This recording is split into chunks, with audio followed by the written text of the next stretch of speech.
Yes, we are aware of the trending issue of Tuface and Anie, and let's.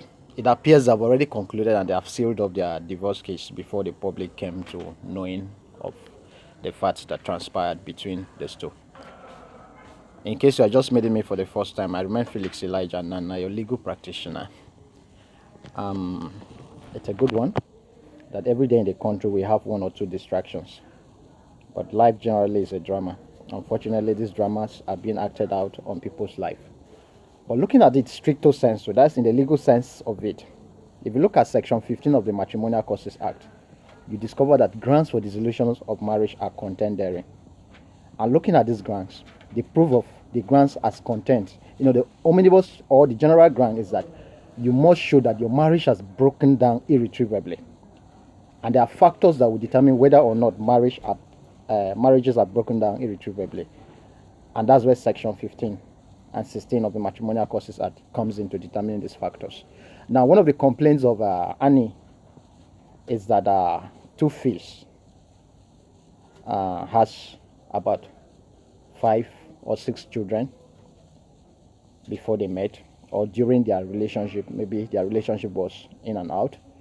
And she would have married Tuface with the full advertence of the fact of who he is.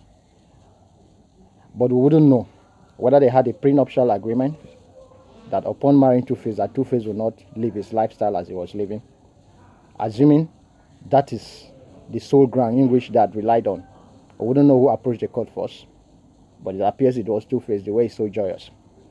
Assuming that was one of the grounds for cross petition or for petition by Anie, the question is, did Anie find it intolerable to live with Tuface as a result of his lifestyle? 1. Then 2, having married Tuface, knowing too well that he had baby mamas everywhere even before the marriage, he would be seen in the eyes of the law that she had waived her right to complain in that respect. In other words, adultery, though it's a ground for dissolution of marriage, most so when children are involved, it means the evidence of the adultery is here with you. You are seeing the evidence. But adultery before marriage will not suffice for a ground, but only that during the marriage. And that during the marriage, you must also go as far as showing that you found it intolerable to live with the respondent. If it's Anie, that's the petitioner, she must establish that she found it intolerable to live with Tuface as a result of this lifestyle. Without that, the court will not readily grant adultery as a ground for dissolution of marriage.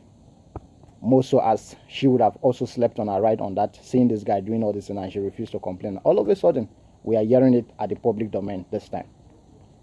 Now, another area to look at it is that if you want to look at the grounds for dissolution of marriage in the strict legal sense of it, parties in petition will hardly succeed, because these grounds are fact-based that must be proved and well established before the court. For example, you are saying that your husband is a perpetual drunkard. You must prove. You are saying that the woman has a disease that you cannot put in as a man. You must prove. You are alleging adultery. You must prove based on circumstantial evidence how the adultery crystallized that will necessitate the court to grant divorce. Now, ordinarily, the court ought not to be ready to grant divorce because the court and the law generally respect what we call sanctity of marriage. But I think it's the labor law principle that has been borrowed into matrimonial courts that you cannot force a willing servant on an unwilling master. In other words, the man and wife they are saying will not do again, despite the fact they have not had sufficient and cogent reason to show the court that they don't want to dissolve their marriage. The court may still go ahead to dissolve the marriage because parties are not willing to remain together as man and wife. But in our approaching the court for dissolution of marriage, you need to also be very careful so that we don't run to court on frivolities, thereby eroding the sanctity of the institution of marriage. Thank you very much. I remain Felix Elijah Nana, your legal practitioner. So while that of Tuface and Anie Dibia is pending, let's also be very cautious of what we do and be properly guided by consulting our legal practitioner in respect to our matrimonial causes. Thank you very much. I remain Felix Elijah Nana. Do not rely on what I'm saying to take an action or inaction or decision If you do, you'll be solely responsible for your action, inaction, or indecision without consulting your legal practitioner for proper legal guidance or counseling that's best suited to your particular circumstances. Thank you very much. I remain Felix Elijah Nana, your legal practitioner.